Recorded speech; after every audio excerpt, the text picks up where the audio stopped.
በእንግሊዘኛ ስታወሩ ሰዎች የምታወሩት ነገር በትክክል የማይረዷችሁ ከሆነ አንዱና ዋነኛው ምክንያት በትክክል ሐሳቦቹ በትክክል ቃላቶቹን ስላልተናገራችሁ ሊሆን ይችላል። ስለዚህ ቃላቶቹ ስትሏቸው ወይም ደግሞ ፕሮናውንስ ስታረጓቸው እንዴት እንደምትሏቸው ካላወቃችሁ ይሄ ፕሮናንሲዬሽን በተለይ የአክሰንት ታስተውሉ እንደሆነ ብዙ አክሰንቶች ትሰማላችሁ። የኛ የኢትዮጵያኖች አክሰንት ትንሽ ወደ ብሪቲሽ የሚጠጋ ነገር አለው። የአሜሪካን አክሰንት አለ፣ የብሪቲሽ አክሰንት አለ። ስለዚህ አክሰንታችሁ ወይም የምትሉትን ነገር በትክክል እነሱ የሚያውቁት ወይም ጆሮአቸው የሚያውቀው ቃል ካልሆነ አይረዷችሁም። ስለዚህ በዛሬ ቪዲዮ ይህንን ችግር ለመፍታት ነው የመጣሁት። በጣም ወሳኝ ነጥቦችና እንዴት ቫውልስ ቃላቶች አንድ ላይ ሲመጡ እንዴት ልትሏቸው ወይም እንዴት ፕሮናውንስ ማድረግ እንደምትችሉ የምነግራችሁ በጣም ወሳኝ ቴክኒኮች አሉ። እያንዳንዱ ቴክኒክ በትክክል ከተጠቀማችሁና ከተገበራችሁ ፖርሽኑ የምነግራችሁ አክሰንታችሁ ይለወጣል። ከሰዎች ጋር ስትግባቡ ወይም ስትነጋገሩ የመግባባት ክፍተት አይኖርም ከዚህ ወዲህ ማለት ነው። ሄሎ ቢዩቲፉል ፒፕል፣ ነቢል እባላለሁ። ይህ ስፒክ ትዊች ነው።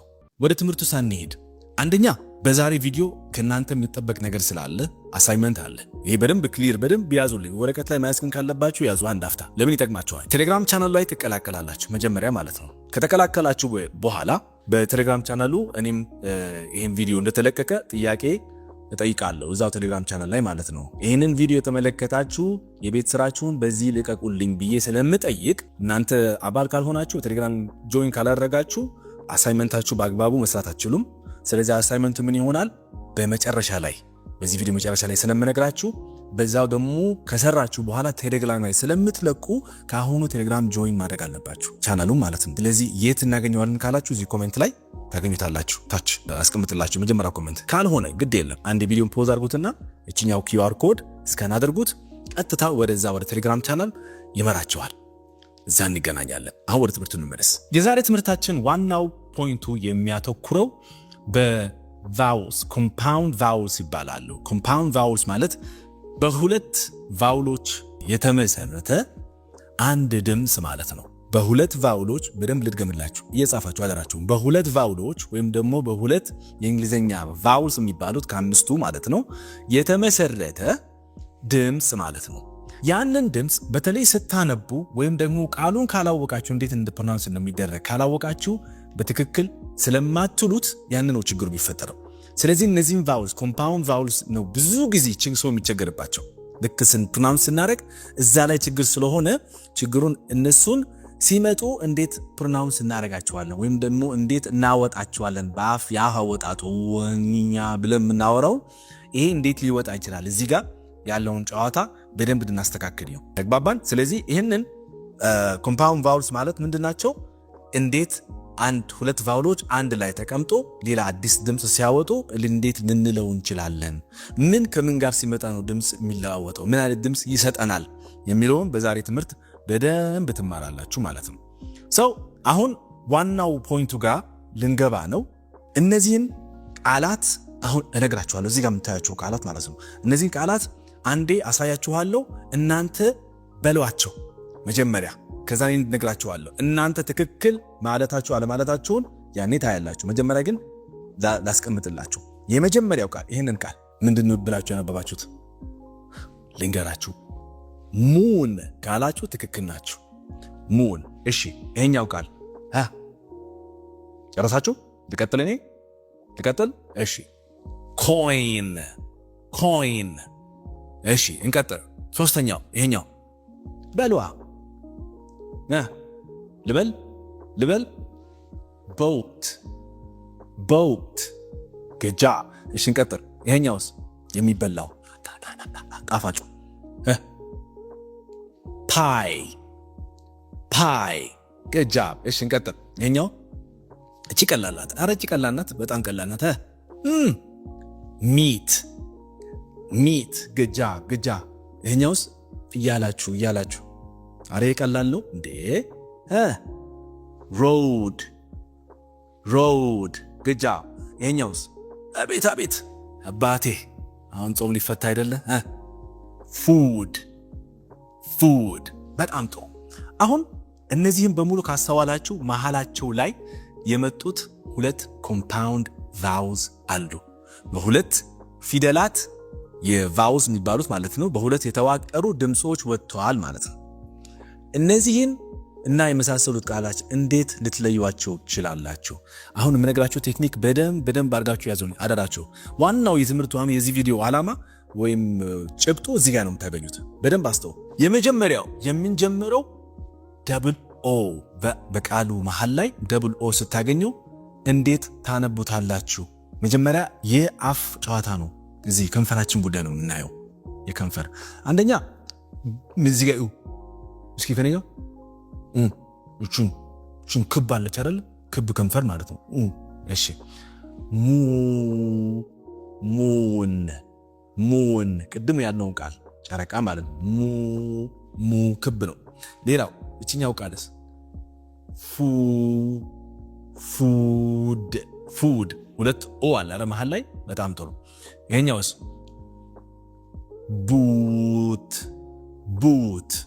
ቡት አያችሁ፣ ሁለት ኦዎች ሲመጡ ድምጻቸው ምን ይሆናል መሰላችሁ?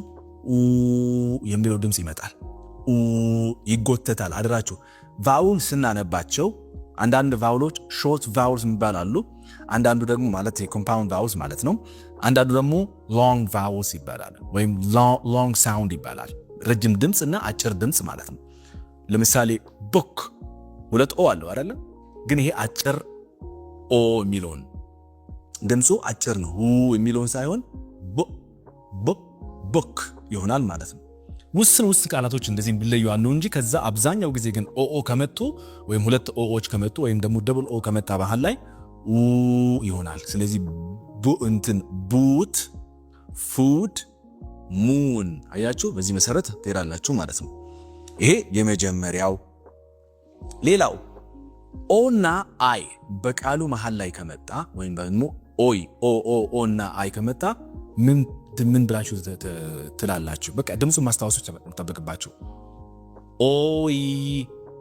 ኦይ ባይ ዘ ወይ ይሄኛው በደንብ ማስተዋል ያለባችሁ ነገር ብዙ ቃላት ላይ የሚሳሳቱበት ሰዎች ይሳሳታሉ። እዚህ ላይ አሁን ለምሳሌ መጣበታሉ ምሳሌዎች ማለት ነው። ግን ኦ እና አይ ሲመጣ የሚጀምሩት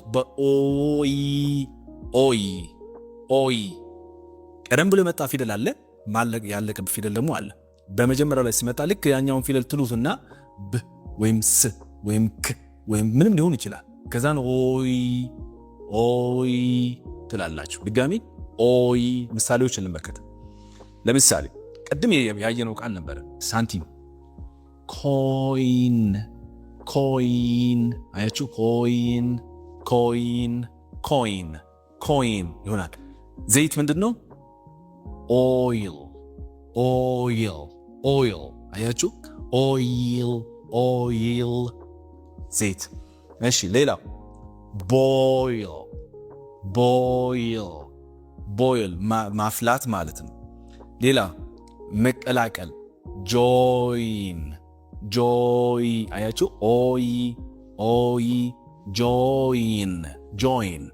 በቃ እነዚህን ከተረዳችሁ ዋጣችሁት ማለት ነው። ሌላው በኦ እና ኤ ኦ ይቀድምና ከዛን ኤ መሃል ላይ ሲመጣ ኦ አለች፣ ከዛን ኤ ስትመጣ ይሄን ድምፅ እንዴት ልንለው እንችላለን ማለት ነው። ቀጥታ አሁንም የአፌን በአደራችሁ እዚህ ጋር የአፍ ጉዳይን ተመልከቱ። አፍ እንዴት የሚንቀሳቀስ የሚለውን ክብ ነው፣ ሰፊ ነው፣ እንደዚህ ጠባብ ይሆናል የሚለውን ነገር በደንብ ተመልከቱ። አሁን መንገድ ምን ነበር ቅድም ያየ ነው? መንገድ ኦ። ስለዚህ ኦ መጣች፣ ከዛን ኤ ስትመጣ መሃል ላይ እንደዚህ ሁለቱም ሲመጡ ልክ ኦ እንደምትሉ ማለት ነው። ራሱ ፊደሉ እንደምትሉ ብላችሁ አስታውሱት። ራሱ ፊደሉ አለ አይደለ? እቺን ኦ የምትሉን ፊደል ኦ ትላላችሁ አይደለ? በቃ እንደዛ ብላችሁ ማሰብ ነው። ልክ ግን ምን ሆነ ማለት ነው? ኦ እና ኤ ከመጡ ነው እንደዚህ የምትሉት። ስለዚህ ሮድ መንገድ ማለት ነው። ፍሎት መንሳፈፍ ማለት ነው። ፍሎት። ሌላው ምንድን ነው? ጀልባ ምንድን ነው? ቦት አያችሁ፣ ቦት ኤና ማነው? ኦ እና ከዛን ኤ ሲመጣ ቦት። ሌላው እነዚህን ማስታወስ አለባችሁ ያልኳችሁ። በዚህ ድምፁን ካስታወሳችሁ ልክ እንደዚህ አይነት ቃል ቢያጋጥማችሁ በመሃል ኦ እና ኤ ከመጣ ያንን ምን ሆነ ማለት ነው? ኦ ነው ብዬ ነው ድምፁን ማነበው ማለት ነው፣ ወይም ደግሞ የምለው። ስለዚህ ቦት፣ ፍሎት፣ road እላለሁ ማለት ነው። ይሄ ወደ ሶስተኛው ደርሰናል፣ አራተኛዎች ደርሰናል። አሁን የቀሩት የተወሰኑ ናቸው፣ ያስረዳቸው ነው። ስለዚህ አይ እና ኢ ሲመጣ አይ ከዛን ኢ ከመጣች ድምፁ እንዴት ይወጣል ነው። አይ ይሆናል ማለት ነው። አይ ብቻ ብለን አናቆምም። አይ እንላለን። እስኪ ምሳሌ ልመልከት። ምን ነበር ስሙ ቅድም? የጣፋጩ የሚበላው ምንድን ነው? ፓይ። በጣም ጥሩ። እቺ ከረባቷ ምንድን ናት የምትባለው? ታይ ቲ ያለች መጣችና ከዛን አይ ስላለች አይ እና ኢ አለች። ስለዚህ አይ ብለን እንጠራዋለን ብለን አይደለ? ስፕናውን ስናደርገው ወይም ስንለው አይ ትሆናለች። ስለዚህ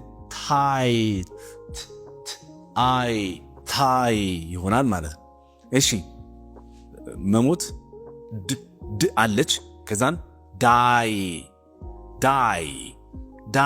እሺ ውሸት ላይ። ሌላው ማስተዋል ያለባቸው ነገር እዚህ ጋር እችን ድምጿ የምትመጣው ማለት ነው ኢና አይ ማለት ነው። ኢና አይ ሁለት ፊደላት ቫውልስ አይደለ? አንዳንድ ጊዜ እንደው አልፎ ቫውል ብለን የምንጠራው አንድ ፊደል አለ። እሱም ዋይ ነው። አልፎ ነው ቫውል የሚሆነው፣ ሁሌ ቫውል አይሆንም። ግን ቫውል የሚሆንበት ጊዜ ላይ ሲሆን ደግሞ ለምሳሌ ኤም ከዛ በኋላ ዋይ ስታገኙ ማይ ትላላችሁ አይደለ? ማይ። ስለዚህ እንደዚህ አይነት ነገሮችን ሊያጋጥሙ ስለሚችሉ እነሱንም ያስማማቸዋል ማለት ነው። ስለዚህ ልትሉ ትችላላችሁ እንደዛ። እሺ ሌላው የኢኢ እና ኢኤ እነዚህን ሁለቱም ሲመጡ ኢኢ ወይም ደግሞ ኢኤ በአብዛኛው ጊዜ ምን ሆነ ማለት ነው? ድምፅ የሚሆነው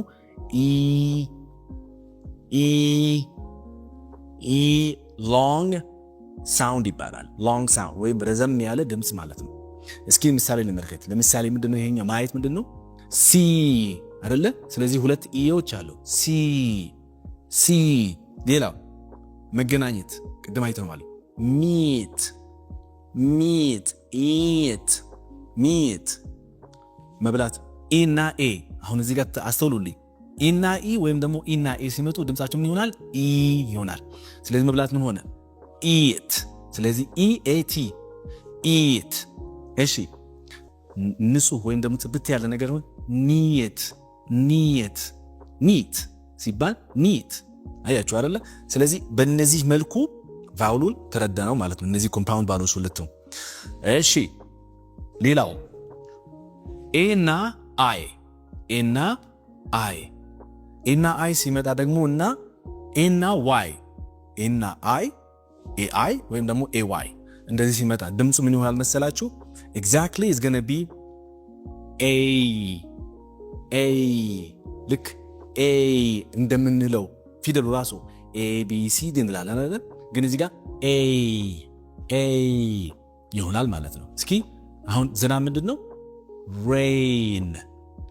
ሬን ይሆናል ማለት ነው።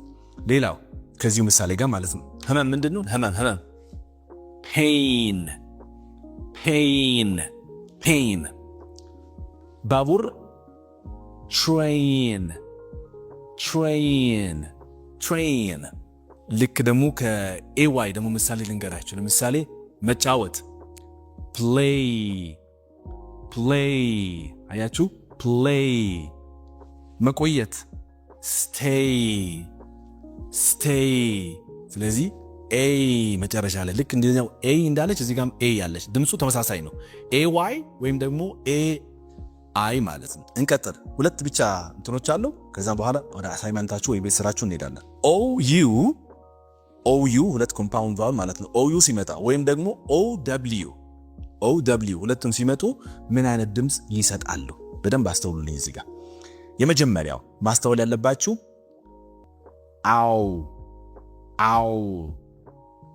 አው ምንድን ያልኳችሁ? ኦ ዩ እና ኦ ደብሊው። ስለዚህ ምን ይሆናል?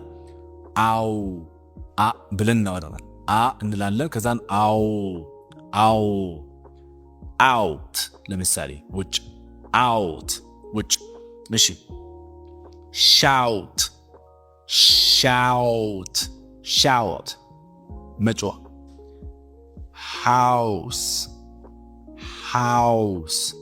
house ቤት cow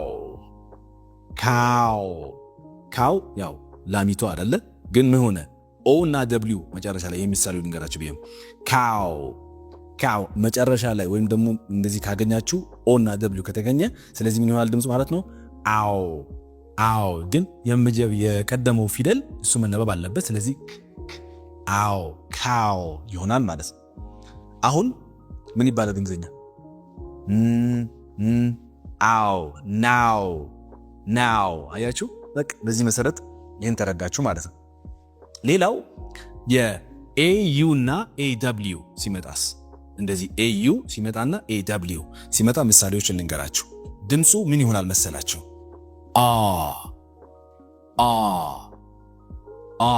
au እና aw ሲመጣ ማለት ነው በቃ ይሄ ብቻ ነው ድምጹ ስለዚህ ለምሳሌ author እሺ saw ሌላው draw አያችሁ aw ስላለ ማለት ነው draw saw author እሺ raw ከዛን raw በጣም ጥሩ ይሄን ድምጽ አትርሱት።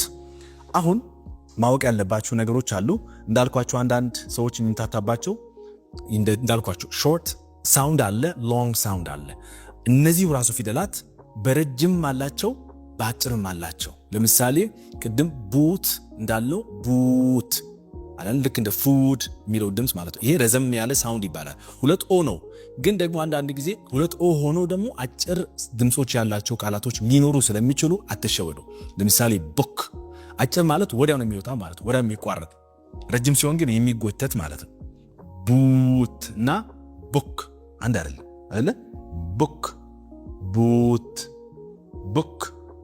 ቡት ስለዚህ አጭርና ረጅም የሚባል ነገር አለ እነሱን ማስታወስ አለባችሁ መሰፈት የለባችሁ አሁን አንድ የታንግ ትዊስተር አለ ይሄንን ታነብቱና የቤት ስራችሁን ይልነግራችሁ በደንብ አዳምጡልኝ በደንብ አስተውሉልኝ የቤት ስራችሁ ይሄንን እዚህ ጋር አስቀምጥላችሁ ፊት ለፊት ይሄንን ብላችሁት በቮይስ በስልካችሁ ትቀርጹና እዛው ቴሌግራማችን ላይ ትለኩልናላችሁ እኔ ራሴ መልስላችኋለሁ ማለት ነው በትክክል የሰራ ሰው እናንተን ያረጋለት ሰው መልስለታለሁ እዛ ጋር በተጨማሪ ደግሞ እርግጠኛ ሆኜ የምነግራችሁ ማለት ነው ለሁለት ሰዎች በደንብ ላሉ ማለት ነው ሁለት ሰዎች የጀማሪ የኦንላይን ኮርስ በነፃ እንሰጣለን የኦንላይን ኮርስ እንሰጣለን ይሄው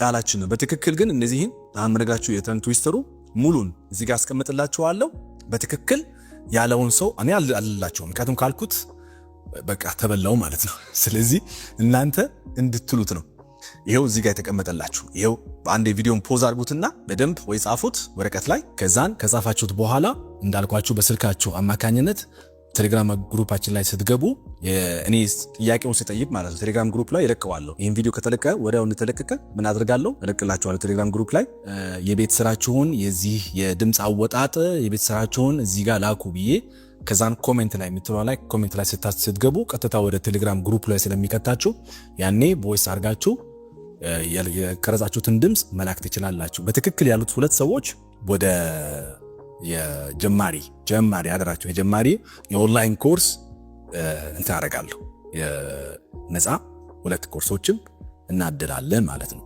ተግባባን የዛሬ ቪዲዮ ይሄን ይመስላል ለሚቀጥለው ደግሞ እንደዚሁ ጥሩ ትምህርት ጥሩ